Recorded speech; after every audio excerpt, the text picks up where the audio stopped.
Student, आज की class में हम लोग फॉर्मूला डिस्कस करने वाले हैं। पृष्ठीय क्षेत्रफल एवं आयतन के टॉपिक से संबंधित जितने भी महत्वपूर्ण फॉर्मूले हैं उन फॉर्मूलों को आज की क्लास में हम लोग डिस्कस करने वाले हैं।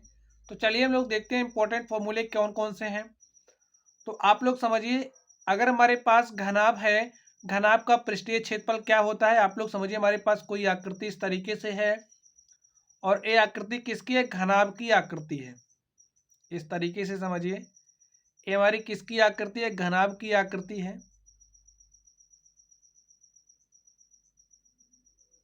ये हमारा क्या है? घनाभ है।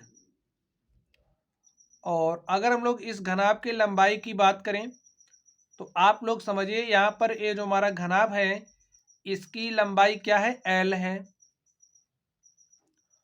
और ये जो घनाभ है इसकी चौड़ाई देखिए कितना है। इसकी ये जो चौड़ाई है वो कितना है? बी है। और इसकी ये जो ऊंचाई है इसकी ऊंचाई क्या है? एच है। तो इस केस में ये जो हमारा घनाभ है, अगर हम लोग इस घनाभ के पृष्ठीय क्षेत्रफल की बात करें तो इस घनाभ का पृष्ठीय क्षेत्रफल क्या होता है? स्टूडेंट आप लोग समझिए, घनाभ का पृष्ठीय क्षेत्रफल, घनाभ का पृष्ठीय क्षेत्रफल। तो स्टूडेंट, आप लोगों ने माचिस की डिबिया देखी होगी। जो माचिस की डिब्बी है उसमें आप लोग देखते हैं, अगर हम उसके ऊपर वाले साइड, माचिस की डिब्बी हमारी किस आकार की है? घनाभ के आकार की है। ठीक है, आप लोग समझिए, ये जो समझिए हमारी क्या है? माचिस की डिब्बी है। तो आप लोग देखेंगे उसका जो ऊपर वाला साइड है, अगर हम लोग उसके इस वाले साइड की बात करें तो इसका ए वाला जो साइड होगा वो एकदम एक जैसा होगा उसके नीचे वाली साइड की। इतनी बात स्टूडेंट आप लोग समझ गए होंगे। और अगर हम लोग उसके इस वाली साइड की बात करें तो उसकी जो ए वाली साइड है, यहां पर देखिए ए वाली जो साइड होगी, चलिए हम इसको कलर करके आपको दिखाते हैं। जो हमारी ए वाली साइड होगी वो एकदम हूबहू होगी इस वाली साइड के लंबाई और चौड़ाई की। इतनी बात आप लोग समझ रहे हैं स्टूडेंट? इतनी बात आप लोग समझ रहे हैं। अब देखिए, अगर हम लोग बात करें, देखिए ये हमारी फ्रंट वाली जो साइड है, अब तक हमने इस नीचे वाली साइड की बात करी, लेकिन अब हम लोग ये जो सामने वाली साइड है इसकी बात कर रहे हैं। यहां पर देखिए इस साइड की बात कर रहे हैं। ये हमारा बॉटम है, नीचे वाली साइड है, और ये हमारी बगल वाली साइड है। और इसके उस तरफ यहां पर देखिए, यहां पर ये जो साइड है, ए वाली साइड, ये ऊपर वाली नहीं नीचे वाली साइड की बात कर रहे हैं। ए वाली जो साइड है वो एकदम हूबहू होगी इस वाली साइड की। तो इसकी जो लंबाई समझिए, इसका अगर हम क्षेत्रफल निकाल लें, हमने अगर इसका क्षेत्रफल निकाला तो क्षेत्रफल क्या होता है? आप लोग सोच करके बताइए। क्षेत्रफल हमारा लंबाई गुणे चौड़ाई होता है। क्षेत्रफल क्या होता है? लंबाई गुणे चौड़ाई होता है। तो यहां पर अगर हम लोग इस वाले पृष्ठ को लें, इस वाले पृष्ठ को लें तो ये जो पृष्ठ है इसकी लंबाई और चौड़ाई क्या है? देखिए, इस वाले पृष्ठ की बात कर रहे हैं हम। तो इस पृष्ठ के लिए ये जो लंबाई है वो एल है, तो लिख लीजिए लंबाई एल है। और ये जो चौड़ाई है, देखिए ये जो ऊंचाई है इस पृष्ठ के लिए वो हमारी चौड़ाई बन जाएगी। तो यहां पर क्या हो जाएगा? एच। तो क्षेत्रफल क्या आ गया? एल इंटू में एच। अब स्टूडेंट, जो क्षेत्रफल इस वाले पृष्ठ का होगा वही क्षेत्रफल इसके जो विपरीत साइड होगा, जो इसके समान वाली साइड है, सेम उसका भी क्षेत्रफल वही होगा। तो यहां से अगर हम लोग इस ये जो हमारा ए वाला कलर है, समझिए इस पृष्ठ और इसके जो दूसरी तरफ पृष्ठ होगा, दोनों एक समान होंगे। तो दोनों का क्षेत्रफल क्या हो जाएगा? एक का क्षेत्रफल हम निकाल करके दो से मल्टीप्लाई कर देंगे तो हमें दोनों पृष्ठों का क्षेत्रफल मिल जाएगा। तो 2 इंटू में एल एच क्या हो गया?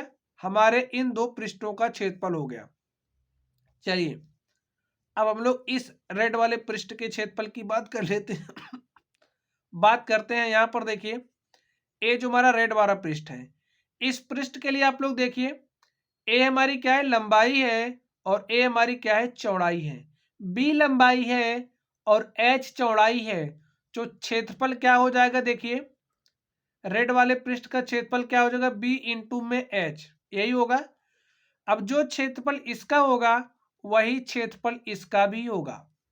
तो इसका क्षेत्रफल निकाल करके अगर हम 2 से मल्टीप्लाई कर देंगे तो हमें इस वाले पृष्ठ का भी क्षेत्रफल मिल जाएगा। तो इस तरीके से देखिए हमारे पास क्या हो गया, 2BH, यानी कि इसका और इसका जो क्षेत्रफल है वो 2BH आ जाएगा। चलिए हम लोग आगे बात कर लेते हैं अब इस नीचे वाले पृष्ठ की। यहाँ पर ये जो पिंक वाला आप पृष्ठ देख रहे हो, इस वाले पृष्ठ की, यहाँ पर देखिए इस वाले पृष्ठ की, और हम बात कर रहे हैं इस ऊपर वाले पृष्ठ की। अब आप लोग ध्यान से देखिए, ये जो पृष्ठ आप देख रहे हो, देखिए ये नीचे वाला जो पृष्ठ आप देख रहे हो कुछ इस तरीके से है, नीचे है, 3D में है। आप लोग एक कोई माचिस की डिब्बी लेना या फिर कोई एक घन लेना, घनाकार बॉक्स लेना, और वहां से आप लोग चीजों को समझ सकते हो अच्छे से।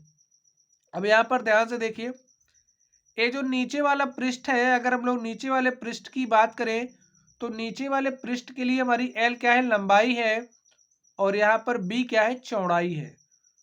तो इसका पृष्ठीय क्षेत्रफल क्या हो जाएगा आप लोग बताइए, यानी कि इस पृष्ठ का क्षेत्रफल क्या हो जाएगा, लंबाई गुणे चौड़ाई, यानी में बी इंटू में एल, यही होगा, या फिर एल बी, कुछ भी कर सकते हो आप लोग, लिख दीजिए एल बी। अब देखिए जो क्षेत्रफल इसका होगा वही इसके ऊपर वाला भी होगा, तो यहां से क्या हो जाएगा, 2LB। अब इसमें 6 पृष्ठ थे, हमने 6 पृष्ठों का क्षेत्रफल निकाल लिया। घनाभ में जितने पृष्ठ थे सभी पृष्ठों का क्षेत्रफल निकाल लिया। तो घनाभ का पृष्ठीय क्षेत्रफल क्या हो जाएगा, देखिए अब पूरे घनाभ की बात हो रही है, तो हमने इसका निकाला, इसका निकाल लिया, इसका हमने निकाला, इसका भी हमने निकाला, इसका निकाला, इसका जो दूसरी साइड है उसको भी निकाला। तो हमारे पास क्या है, 2LH, 2BH, 2LB, इन तीनों को आप जोड़ दीजिए। चलिए हम इन तीनों को जोड़ते हैं, 2LB plus 2BH plus 2HL, हमने तीनों को जोड़ दिया, किसी भी क्रम में आप जोड़ सकते हो, कोई दिक्कत नहीं। और यहाँ से देखिए हमने 2 कॉमन कर लिया, तो ब्रैकेट में क्या बचा, LB प्लस BH और प्लस HL, और यही हमारा क्या आ गया, घनाभ का पृष्ठीय क्षेत्रफल आ गया। तो यहां से आप लोग देख सकते हैं twice times of LB, BH और HL। अगर आप लोगों को फॉर्मूले ना याद हो तो आप लोग इस कॉन्सेप्ट का यूज करके फॉर्मूले को आसानी से याद रख सकते हैं। तो चलिए स्टूडेंट, अब हम लोग अगले फॉर्मूले पर चलते हैं और देखते हैं यहाँ पर जो हमारा घन है, घन का पृष्ठीय क्षेत्रफल क्या होता है। तो यहाँ पर आप लोग एक घन बना लीजिए। घन समझिए, जो हमारा घनाभ है, अगर घनाभ के सारे साइड्स एक समान हो जाए, यानी कि जो हमारा घनाभ था उसमें लंबाई क्या थी, L थी, चौड़ाई B थी और ऊंचाई H थी।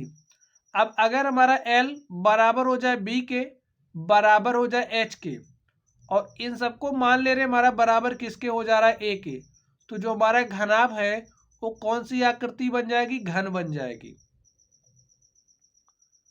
तो इस केस में स्टूडेंट हमारा जो घन बनेगा, इस घन का पृष्ठीय क्षेत्रफल क्या हो जाएगा, इसी में आप लोग L के स्थान पे A रखिए, B के स्थान पे A रखिए, इसी तरीके देखिए L बराबर B है, B बराबर H है, और इन सबके स्थान पे हमने क्या ले लिया, A। और A क्या है, A जो घन है इसका किनारा है, प्रत्येक किनारा हमारा क्या हो जाए, एक समान हो जाए। तो इस तरीके की जो हमारी आकृति होगी जिसकी लंबाई, चौड़ाई और ऊंचाई एक समान हो, तो हमारी आकृति घन होती है। तो यहाँ पर आप लोग L के स्थान पे A रखिए, B के स्थान पे A रखिए, प्लस लिखिए B के स्थान पे A इंटू में H के स्थान पे A प्लस H के स्थान पे A इंटू में L के स्थान पर A। तो यहाँ से देखिए क्या हो जाएगा, A को A से मल्टीप्लाई करेंगे A स्क्वायर, इसी तरीके से यहाँ पर भी ए स्क्वायर, यहाँ पर भी a square, a square a square a square, 3 times of a square हो जाएगा और 2 से मल्टीप्लाई कर देंगे 6 टाइम्स ऑफ ए स्क्वायर, और यही हमारा क्या हो गया, घन का पृष्ठीय क्षेत्रफल हो गया। तो स्टूडेंट, अगर आपको घनाभ का पृष्ठीय क्षेत्रफल पता है, आपको डेफिनीशन पता होनी चाहिए घनाभ क्या होता है, घन क्या होता है। अगर आपको डेफिनीशन पता है तो आप लोग फॉर्मूले को कुछ इस तरीके से फाइंड आउट कर सकते हैं। तो आप लोग किसी एक यहाँ से एक फॉर्मूले को याद करके उसके माध्यम से दूसरा वाला भी फॉर्मूला याद कर सकते हैं। तो इस तरीके से घन का पृष्ठीय क्षेत्रफल क्या होता है स्टूडेंट, आप लोग इसको भी समझ गए। चलिए हम लोग नेक्स्ट बात करते हैं। अब स्टूडेंट चलिए अभी हम लोग इसके आयतन की बात बाद में करेंगे, अभी इसके पृष्ठीय क्षेत्रफल की बात कर लेते हैं। तो इस तरीके से घनाभ का पृष्ठीय क्षेत्रफल क्या, हमने इसको समझ लिया। घन का पृष्ठीय क्षेत्रफल क्या, हमने इसको समझ लिया। चलिए अब हम लोग बेलन के वक्र पृष्ठीय क्षेत्रफल की बात करते हैं। तो आप लोग समझिए, हमारे पास कोई बेलन है और ये जो बेलन है इसके वक्र पृष्ठीय क्षेत्रफल को हम लोग समझते हैं। तो यहाँ पर आप लोग समझिए, हमारे पास कोई बेलन है और ये जो बेलन है इसकी ये जो ऊंचाई है वो क्या है, h है। इस बेलन की ऊंचाई क्या है, h है, और ये जो बेलन है इसकी त्रिज्या क्या है, r है। बेलन की त्रिज्या r और इसकी ऊंचाई h है। तो इस केस में ये जो बेलन है इसका पृष्ठीय क्षेत्रफल क्या हो जाएगा। तो स्टूडेंट, बेलन का पृष्ठीय क्षेत्रफल क्या हो जाएगा, आप लोग देखिए इसका पृष्ठ क्या है, यही तो है, यही इसका पृष्ठ है। यहाँ पर देखिए यही इसका पृष्ठ है। तो यहाँ पर ध्यान से देखिए, तो इस बेलन का पृष्ठीय क्षेत्रफल क्या हो जाएगा, 2 पाई आर एच। ये बेलन का वक्र पृष्ठीय क्षेत्रफल होता है। और बेलन के अगर हम लोग कुल पृष्ठीय क्षेत्रफल की बात करें तो ये समझिए हमारा बेलन है, इसके अब हम लोग कुल पृष्ठीय क्षेत्रफल की बात करते हैं। अब तक हमने किसकी बात करी, इसके वक्र पृष्ठीय क्षेत्रफल की बात करी। इसके ये जो ऊपर वाला भाग है हमने इसकी बात करी, ठीक है। इस तरीके से बेलन हमारा होता है, हमने इसकी बात करी। लेकिन आप लोग देखिए, जो हमारा बेलन होता है उसके नीचे उसका पेंदी भी होता है। तो पेंदा भाई उसका क्या है, एक पृष्ठ है, और ऊपर का भाग तो खुला ही होता है। तो यहाँ पर ये जो बेलन है इसका वक्र पृष्ठीय क्षेत्रफल क्या हो जाएगा, देखिए इसका टोटल सरफेस एरिया यानी कि इसका संपूर्ण पृष्ठीय क्षेत्रफल क्या हो जाएगा। अब वक्र पृष्ठीय जो हमारा क्षेत्रफल है, जो हमारा वक्र पृष्ठीय क्षेत्रफल है, वक्र पृष्ठीय क्षेत्रफल में इसके ये जो नीचे वाला भाग है इसके क्षेत्रफल को हम लोग जोड़ देंगे। तो नीचे वाला भाग कैसा, वृत्ताकार है, तो वृत्त का क्षेत्रफल क्या होता है, पाई आर स्क्वायर, और यहाँ से 2 पाई आर एच है प्लस में पाई आर स्क्वायर, इनको जोड़ दीजिए। देखिए यहाँ से हमारा पाई आर कॉमन हो जाएगा। तो स्टूडेंट ध्यान से देखिए, यहाँ पर इसका ये नीचे वाला भाग भी क्या होगा, एक पृष्ठ होगा, और इसका ये जो ऊपर वाला भाग भी तो होगा। तो इसको जब हम 2 से मल्टीप्लाई कर देंगे, जैसा आकृति ए है वैसी सेम ए भी है, तो इसका क्षेत्रफल निकाल के 2 से मल्टीप्लाई कर देंगे तो हमें दोनों का क्षेत्रफल मिल जाएगा। तो यहाँ से देखिए हमारा 2 पाई आर कॉमन हो गया, ब्रैकेट में क्या बचा, एच प्लस आर। तो चलिए हम लोग आगे देखते हैं। तो इस तरीके से देखिए, जो बेलन है, बेलन का संपूर्ण पृष्ठीय क्षेत्रफल आ गया 2 pi r of h plus r. चलिए अब हम लोग बात करते हैं शंकु के वक्र पृष्ठीय क्षेत्रफल की। चलिए हम लोग शंकु की बात कर लेते हैं। आप लोग समझिए, हमारे पास ये जो आकृति है वो किसकी आकृति है, एक शंकु की आकृति है। और समझिए, ये जो ऊंचाई होती है शंकु की, ये क्या होती है? एल होती है। इसे शंकु की तिर्यक ऊंचाई कहते हैं। कौन सी ऊंचाई कहते हैं? शंकु की तिर्यक ऊंचाई कहते हैं। और ये जो ऊंचाई होती है शंकु की हाइट होती है, शंकु की ऊंचाई होती है।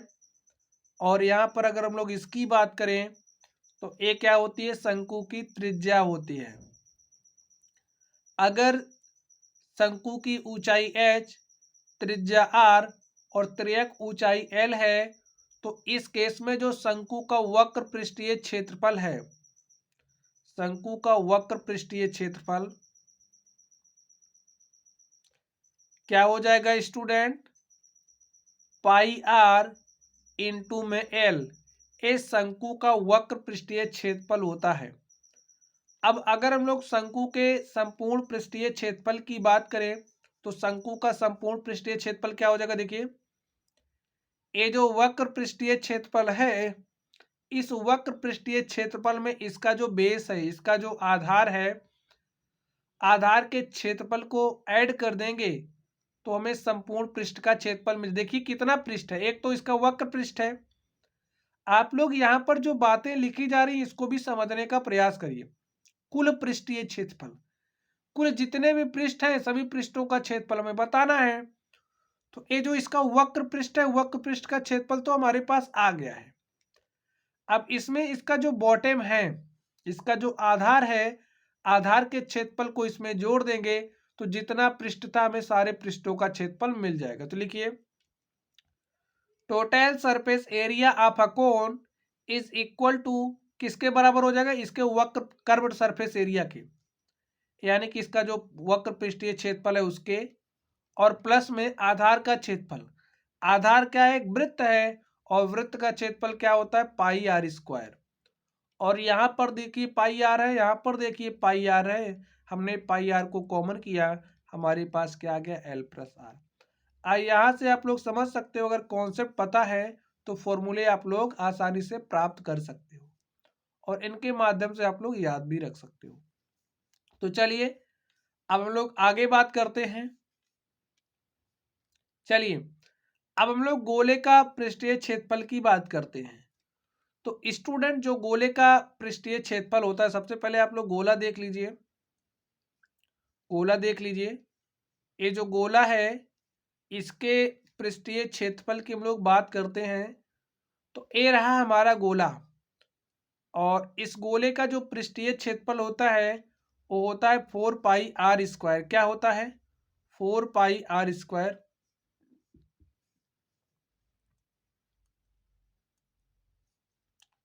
तो राइट कर लीजिए, गोले का जो पृष्ठीय क्षेत्रफल होता है वो होता है 4 पाई आर स्क्वायर। इसका पृष्ठीय क्षेत्रफल निकालने के लिए स्टूडेंट आपको एक एक्सपेरिमेंट करना पड़ेगा। एक्सपेरिमेंट आप लोग कैसे कर सकते हो इसको भी समझ लीजिए। आप एक बॉल लीजिएगा, क्रिकेट वाली बॉल, और एक बड़ी सी डोरी लेना।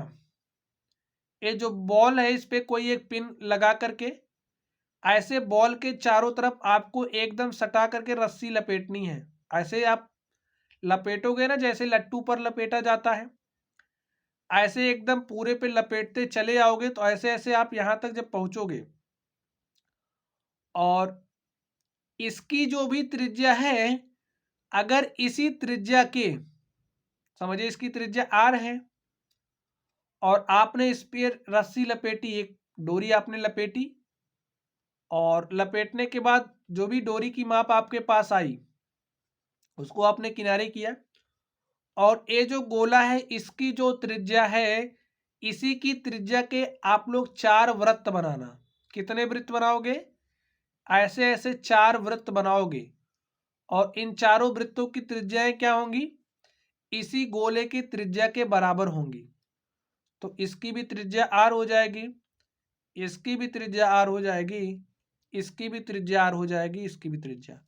और जो रस्सी स्टूडेंट आपने यहां से ऐसे ऐसे करके एकदम सटा करके लपेटा था, उसी रस्सी को जब आप इस गोले में कुछ इस तरीके से ऐसे भरना स्टार्ट करोगे, ऐसे ऐसे सटा करके एकदम भरोगे, तो ऐसे यहाँ तक आए, इसको कट कर देना। फिर बची हुई रस्सी को यहाँ पर ऐसे ऐसे भरना, इस गोले में भरना। यहाँ पर जो रस्सी आपने लपेटी थी उसी रस्सी से आप उसी त्रिज्या का 4 गोला यानी कि 4 वृत्त बना ले जाएंगे, 4 वृत्त को भरेंगे। तो यहां से अगर हम लोग एक वृत्त का क्षेत्रफल निकाल लें तो क्या हो जाएगा, पाई आर स्क्वायर। और वो जो रस्सी है वो जो रस्सी है, जो डोरी है, तो यहां से देखना पाई आर स्क्वायर, ए आ जाएगा तो ए भी पाई आर स्क्वायर, ए भी पाई आर स्क्वायर, ए भी पाई आर स्क्वायर। तो हमारे पास क्या आ जाएगा, 4 पाई आर स्क्वायर।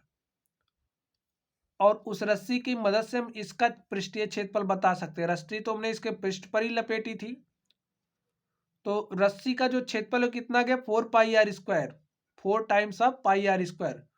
तो इसी तरीके से इसका भी पृष्ठीय क्षेत्रफल क्या हो जाएगा, 4 पाई आर स्क्वायर। तो स्टूडेंट ये एक्सपेरिमेंट आप लोग कर सकते हो, और इसको देखिए ध्यान में रखना चाहोगे डायरेक्टली तो नहीं याद होगा। इस एक्सपेरिमेंट को आप लोग ध्यान में रखोगे तो आपके दिमाग में ये रहेगा कि जो हमारा गोला होता है, गोले का जो पृष्ठीय क्षेत्रफल होता है वो 4 पाई आर स्क्वायर होता है। इतनी बात आप लोग समझ गए। चलिए अब हम लोग अर्धगोले की बात कर लेते हैं। गोले का पृष्ठीय क्षेत्रफल 4 पाई आर स्क्वायर होता है, तो अर्धगोले का पृष्ठीय क्षेत्रफल क्या हो जाएगा, अर्धगोला हमारा कुछ इस तरीके से होगा। इसका समझिए ए ऊपर वाला भाग आप हटा देंगे तो ए वाला जो हमारा बचेगा वही क्या हो जाएगा, अर्धगोला। और पूरे गोले का जब पृष्ठीय क्षेत्रफल 4 पाई आर स्क्वायर होता है तो अर्धगोले का पृष्ठीय क्षेत्रफल क्या हो जाएगा, पूरे का आधा। तो यहां से जो हमारा अर्धगोला है इसका पृष्ठीय क्षेत्रफल हमें 2 पाई आर स्क्वायर मिल जाएगा। तो इस तरीके से आप लोग इसको याद रखना। चलिए अब जो हमारा अर्धगोला है, अर्धगोले का संपूर्ण पृष्ठीय क्षेत्रफल क्या हो जाएगा, अर्धगोले का कुल पृष्ठीय क्षेत्रफल क्या होगा, आप लोग इसको भी समझ लीजिए स्टूडेंट। अर्धगोले का पृष्ठीय क्षेत्रफल क्या हो जाएगा, समझिए हमारा क्या है, ये अर्धगोला है, ये हमारा क्या है, अर्धगोला है, और इसकी जो त्रिज्या है वो क्या है, आर है। समझ गए इतनी बात आप लोग। तो इसका में पृष्ठीय क्षेत्रफल बताना है, इसका में कुल पृष्ठीय क्षेत्रफल बताना है। तो स्टूडेंट इसका ए वाला जो पृष्ठ आप देख रहे हो ऐसे ऐसे चारों तरफ होगा, इसके ऐसे दूसरी साइड भी होगा। तो इसका जो पृष्ठीय क्षेत्रफल है उसको हमने कितना निकाला, 2 पाई आर स्क्वायर। एक पृष्ठ तो इसमें ए बन रहा है और दूसरा पृष्ठ देखिए ए वाला बन रहा है। पृष्ठीय क्षेत्रफल में हमने इसका ये जो पृष्ठ था इसका क्षेत्रफल निकाला, लेकिन अब कुल पृष्ठीय क्षेत्रफल यानी कि कुल कितने पृष्ठ हैं, जितने भी पृष्ठ हैं सबका क्षेत्रफल बताना है। तो इसमें कुल तो 2 पृष्ठ बन रहे हैं, तो इसका ये जो पृष्ठीय क्षेत्रफल है इसमें ये जो आप ए वाला भाग देख रहे हो इसके क्षेत्रफल को ऐड कर देंगे तो हमें दोनों पृष्ठों यानी कि इसमें जितने भी पृष्ठ थे सबका क्षेत्रफल मिल जाएगा। तो यहाँ पर देखिए आकृति कैसी बन रही है, एक वृत्त की बन रही है और त्रिज्या आर है, तो वृत्त का क्षेत्रफल क्या हो जाएगा, pi r square. 2 pi r square में पाई आर स्क्वायर को जोड़ देंगे हो जाएगा 3 पाई आर स्क्वायर, और यही हमारा क्या हो गया, अर्धगोले का कुल पृष्ठीय क्षेत्रफल। तो इस बात को आप लोग कुछ इस तरीके से याद रख सकते हो।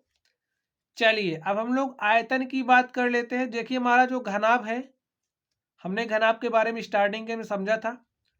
तो जो हमारा आयतन होता है, आयतन क्या होता है, आयतन का फॉर्मूला आप लोग समझ लीजिए, लंबाई गुणे चौड़ाई, और जो हमारी ऊंचाई है यानी कि ला चा ऊ, लंबाई चौड़ाई ऊंचाई।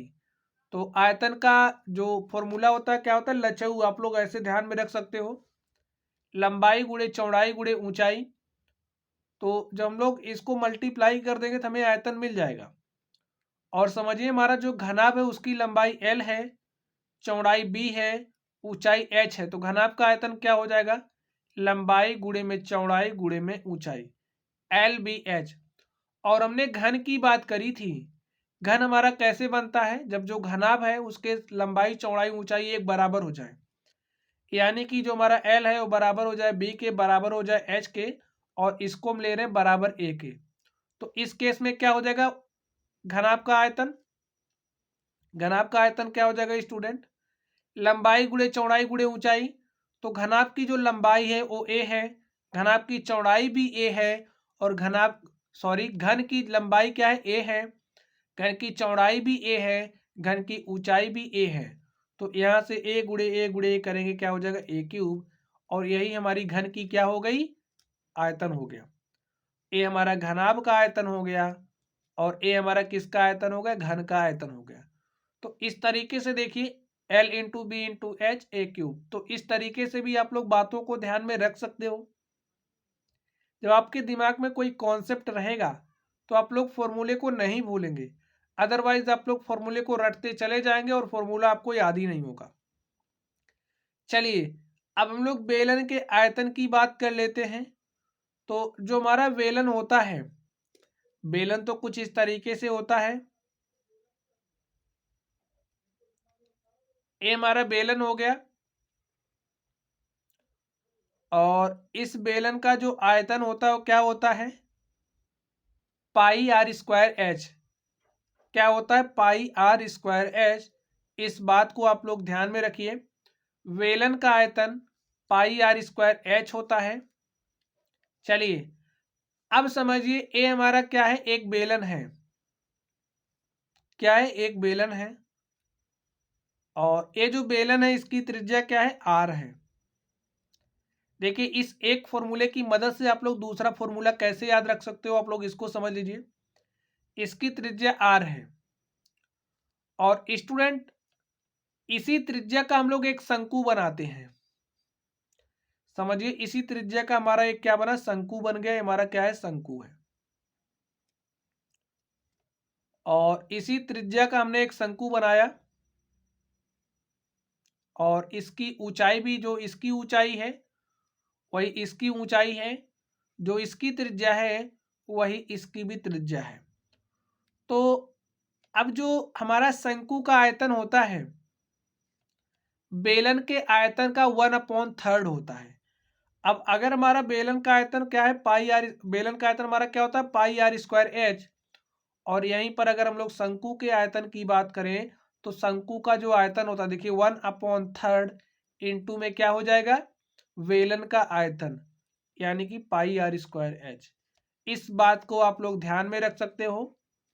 एक्सपेरिमेंट करने के लिए आप लोग एक छोटा सा एक्सपेरिमेंट करना, घर पर ऐसे एक बेलन बनाना और उसी ऊंचाई और त्रिज्या का एक शंकु बनाना। तो इसमें आप लोग वाटर भरना, पानी, पानी को जब आप इसमें डालोगे तो एक बार में यहाँ पर आएगा, दूसरी बार में यहाँ पर आएगा, और तीसरी बार में यहाँ पर आएगा, भर जाएगा। तो आप लोग क्या देख पा रहे हैं, जब हम लोग यानी कि इसका आयतन, इसके आयतन के बराबर ही तो इसमें पानी आएगा, तो इसका जो आयतन है वो क्या हो जाएगा, 1/3 टाइम्स ऑफ यहाँ पर जो बेलन है उसके आयतन की। आप लोग इस तरीके से याद रख सकते हो। चलिए हम लोग आगे चलते हैं, हम लोग गोले के आयतन की बात करते हैं। तो जो हमारा गोले का आयतन होता है वो क्या होता है, 4/3 पाई आर क्यूब होता है। और अगर हम लोग अर्धगोले के आयतन की बात करें तो स्टूडेंट अर्धगोले का आयतन, पूरे गोले का 4/3, अर्धगोले का क्या हो जाएगा, आधा हो जाएगा। तो इसको आप लोग आधा कर लीजिए और 2 से इसको काट दीजिए, और यहाँ पर क्या हो जाएगा, 2/3 इंटू में पाई आर क्यूब। ए हमारा क्या है, अर्धगोले का आयतन आ गया। तो इस तरीके से आप लोग याद रख सकते हैं। तो माय डियर स्टूडेंट, इस तरीके से जो भी इम्पोर्टेंट फॉर्मूले थे, हमने सारे इम्पोर्टेंट फॉर्मूलों को डिस्कस किया। इन क्वेश्चंस को हम लोग सॉल्व कर चुके हैं स्टूडेंट, प्रश्नावली के वीडियो के डिस्क्रिप्शन बॉक्स में आपको मिल जाएगा प्रश्नावली 12.1, 12.2, आप लोग वहां से प्रैक्टिस करना। अब आप लोग फॉर्मूले समझ गए हो तो सारे क्वेश्चंस आप लोग आसानी से कर ले जाएंगे। तो चलिए गाइस, आप लोग पढ़ते रहिए। अगर आप लोगों को कोई भी डाउट हो तो आप लोग कमेंट बॉक्स में कमेंट करना। वीडियो पसंद आए तो वीडियो को लाइक कीजिएगा, चैनल पर नए हो तो चैनल को सब्सक्राइब कीजिएगा। तो चलिए स्टूडेंट, आप लोग पढ़ते रहिए। Thank you.